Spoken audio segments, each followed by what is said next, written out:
Salut les moches. Alors aujourd'hui, vidéo d'analyse d'entraînement. Entraînement pec de Stéphane Matala. Pourquoi j'ai choisi cette vidéo? Parce que le point fort triceps et le point faible pec, c'est quelque chose qui me connaît bien.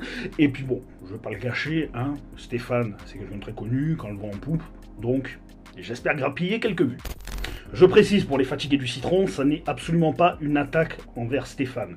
C'est une analyse d'entraînement. En plus de ça, j'apprécie plutôt le Gus. C'est quelqu'un qui s'exprime très bien, qui donne une très bonne image du bodybuilding en France et qui représente extrêmement bien la France à l'international. Et comme pour la vidéo précédente, je vais faire quelques petits commentaires au fur et à mesure. Et après, si jamais il y a besoin d'apporter des modifications, je vous dirai ce que moi je ferais personnellement si j'entraînais quelqu'un comme Stéphane. Les amis, bonjour, bienvenue dans cette nouvelle vidéo, bienvenue pour une séance pec, j'ai failli dire dos, mais c'est pec, une séance de ouf. Malgré les calories qui baissent, je suis encore fort, très fort, très chaud même. Et on va partir sur le nouveau format d'entraînement que je vais vous détailler. On ne fait pas plus de 7 qu'avant. Souvenez-vous, avant, je faisais 2 séries de travail par exercice. C'est la même chose, mais en peu de temps, on va accumuler un maximum de volume. Et pour ça, on a besoin de drop set. C'est ce que j'entendais par entraînement très métabolique la dernière fois quand je vous ai présenté le nouveau format d'entraînement à venir durant la sèche. Et c'est ce qu'on va faire maintenant. Avant... Alors, je suis d'accord avec lui. Donc, sa vidéo d'entraînement précédente sur les pecs, il travaillait très lourd, c'est quasiment la même séance, sauf que sur ses exercices polyarticulaires, il faisait 6 à 8 reps, si je me souviens bien, et pas de dégressive. Donc là, il ne fait que 2 séries de travail pour quelqu'un qui a l'expérience de Stéphane, c'est-à-dire quelqu'un qui peut vraiment mettre un maximum d'intensité, autant musculaire que nerveuse, sur 1 et 2 séries. Ça suffit largement. Donc là, il est sur un format top 7, il fait une première série très lourde, proche de l'échec, et ensuite de ça, une autre série avec un peu plus léger, mais avec plusieurs paliers dégressifs. Concrètement, après ça, ça ne sert plus à rien de faire quoi que ce soit. Le muscle est complètement cramé. Je vous en ai déjà parlé plusieurs fois, plus on est massif, plus le volume d'entraînement, c'est notre ennemi. Allez, première série.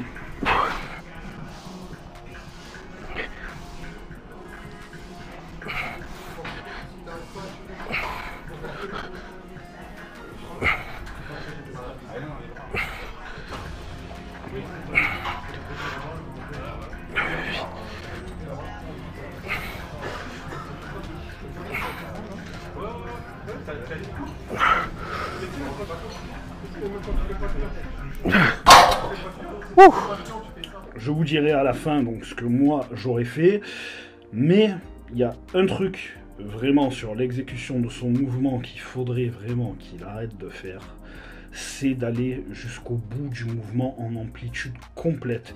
Il faudrait qu'il se concentre sur de l'amplitude partielle basse pour éviter de trop faire intervenir les triceps. Vu que c'est quelque chose qu'il va faire tout le long de la séance, je préfère en parler au début. Quand vous regardez les gars des années 60, 70, 80, pour les pecs, ils faisaient tous de l'amplitude partielle basse, donc c'est-à-dire ils se concentraient sur la moitié, voire sur le 3/4 supérieur du mouvement, parce qu'après, c'est les triceps qui font le travail. Et ils avaient tous des très beaux pecs. Ça permet d'avoir une tension qui est constante, et vu qu'on est sur du bodybuilding et pas du powerlifting, eh ben, on s'en fout de finir le mouvement. Je vous passe un petit peu les commentaires, parce que ce qui était intéressant, c'est ce qu'il disait en début de vidéo. Après, clairement, on s'en fout un peu. Si vous voulez, je vous mettrai le lien de sa vidéo dans la description de la mienne, et puis voilà. Donc, le second exercice, développé incliné hammer. Très bonne machine. Donc, le placer en premier, je trouve que c'est très pertinent pour quelqu'un comme Stéphane, parce que quand on analyse sa morpho, quand il est très sec, on voit très bien que son faisceau claviculaire est tout petit. Donc, ça sert à rien de s'acharner à faire du développé incliné en premier. Et en plus de ça, de la manière dont il se place, il fait en sorte que les poignets arrivent à la moitié du pec. Donc, c'est quelque chose de très pertinent, parce que quoi qu'il arrive, son faisceau claviculaire va forcer, mais le reste de son pec va forcer aussi, donc ça c'est très bien. Et puis bon, pareil, il finit le mouvement. Si on veut de la contraction, les exercices d'isolation sont là pour ça. Là, il fait juste intervenir plus ses triceps. Donc pour lui, c'est absolument pas pertinent. Troisième exercice, le poulie vis-à-vis. Donc, ce qui représente un écarté très décliné aux haltères, à peu près, grosso merdo. La manière dont il place les poulies, c'est quelque chose de très personnel. Moi aussi, je fais ça, donc vraiment les placer très hautes à l'ancienne. Certaines personnes aiment les placer au niveau de la tête. Moi, mon ressenti est pas terrible à ce niveau-là, donc je suis quand même content de voir que je suis pas le seul qui continue à le faire comme ça. Donc même format, une top 7 relativement lourde, et ensuite la série d'après, une dégressive pour vraiment mettre du volume et de l'intensité. Et ça fait plaisir de voir quelqu'un du gabarit de Stéphane faire des vrais écartés avec haltère. C'est pas un mouvement bâtard qui est entre l'écarté et le développé, parce qu'en général, plus les mecs sont massifs, plus ils se mettent à faire un espèce d'écarté qui est pas vraiment un écarté, là où les triceps interviennent beaucoup. Donc ça, c'est quelque chose de très bien pour lui. Aussi, on voit sa technique d'exécution qui contracte pendant à peu près une demi-seconde. Donc c'est pour ça que ça sert à rien de finir le mouvement sur les exercices de développé, surtout quand on a un point fort triceps. Parce que pour rappel, les exercices de développé sont des exercices d'étirement. Oui. C'est pour ça que la majorité des mecs qui se pètent un pec, c'est sur du développé couché ou du développé incliné. C'est très rarement sur un exercice d'écarté. Et maintenant, on passe au dernier exercice, donc de l'écarté incliné haltère. Première chose qui est très bien, il le fait en l'inclinant très peu, à peu près à 30 degrés. Ça sert à rien, après c'est les deltoïdes qui prennent. Et encore une fois, c'est un vrai mouvement d'écarté qui nous fait Stéphane. Alors personnellement, c'est pas du tout un exercice que j'apprécie, mais c'est vraiment personnel. Et comme il le dit, lui, il ressent extrêmement bien cet exercice. Même si à premier abord, ça serait pas forcément pertinent vu qu'il a un tout petit faisceau claviculaire, c'est un exercice qui ressent très bien sur la majorité du pec et qui accentue le ressenti au niveau du faisceau claviculaire.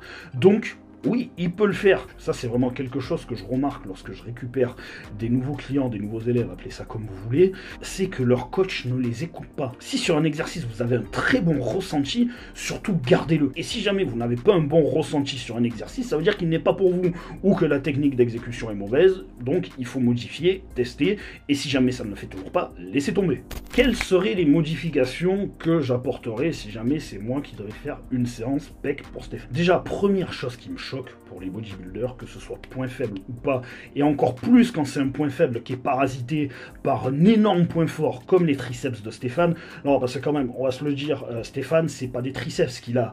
Pour la majorité des humanoïdes sur Terre, c'est des quadriceps. Première chose en fait qui me choque, surtout sur des bodybuilders de son calibre, c'est le fait de ne pas faire d'activation musculaire, voire même de la pré-fatigue. On veut de la construction musculaire, on veut un physique équilibré. Donc, activation, voire même pré-fatigue. Alors oui, la pré-fatigue, logiquement, c'est un exercice d'isolation enchaîné de suite avec un exercice polyarticulaire, mais de la manière dont c'est fait majoritairement la pré-fatigue, c'est un exercice d'isolation avec pas beaucoup de temps de repos et un volume qui en général est aux alentours des 15 à 20 séries avant un exercice polyarticulaire. Et donc là, ce que je lui ferais faire, ça serait une machine à écarter avec 12 à 15 répétitions pour travailler quand même relativement assez lourd, vu qu'il est dans une phase là où il continue à travailler lourd, avec un temps de repos de 1 minute environ, pas plus, et légèrement décliné, donc en avançant au maximum les fesses sur le fauteuil pour vraiment avoir cette position déclinée qui permet d'avoir un étirement qui n'est pas trop important mais une excellente contraction. Ensuite je garderai son deuxième exercice, donc la presse technogym, sauf que là pareil je le mettrai en position légèrement déclinée, et là déjà à ce stade là de la séance, après sa top 7 et sa série dégressive sur cet exercice polyarticulaire, il aurait les pecs congestionnés de A à Z. Même son faisceau claviculaire serait explosé. Ensuite je garderai l'incliné sur la machine Hammer, exactement de la manière dont il le fait, et par contre, sur les deux exercices polyarticulaires, amplitude partielle basse, vraiment une tension ultra constante pour faire intervenir un minimum les triceps. Et après, vu qu'on a déjà fait un écarté classique en début de séance, qui remplacerait donc le poulie vis-à-vis, je le ferai partir sur son exercice d'écarté incliné, et là je ne changerai absolument rien. Et par contre, fini le travail des bras, comme pour Nick Walker. Vous inquiétez pas les gars, vous avez un point fort, il va continuer à progresser. Ça fait plus de 14 ans que j'ai pas touché mes bras et j'ai plus de 50 cm de tour de bras. Et je dis ça parce que dans sa vidéo précédente PEC, que je vous invite à regarder, il fait les biceps. Ça sert à rien, ça sert absolument à rien pour lui. Limite, comme faisait Phil Heath sur la fin de sa carrière, 6 semaines avant Olympia, il recommence à les faire légers en congestion maximum, histoire de faire sortir un petit peu les détails, mais pas plus. Pas plus, que ce soit en prise de masse ou sur un début de sèche, les points forts comme les bras qui interviennent tout le temps sur les épaules, sur le dos, sur les pecs, ça sert à rien. Ils vont continuer à progresser quoi qu'il arrive. C'est les points forts. Si vos points forts régressent, ça veut dire que votre physique complet régresse.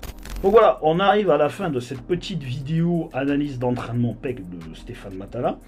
J'espère que ça vous a plu. Si jamais il y a des analyses de vidéos que vous voulez que je fasse, mettez-moi ça dans les commentaires.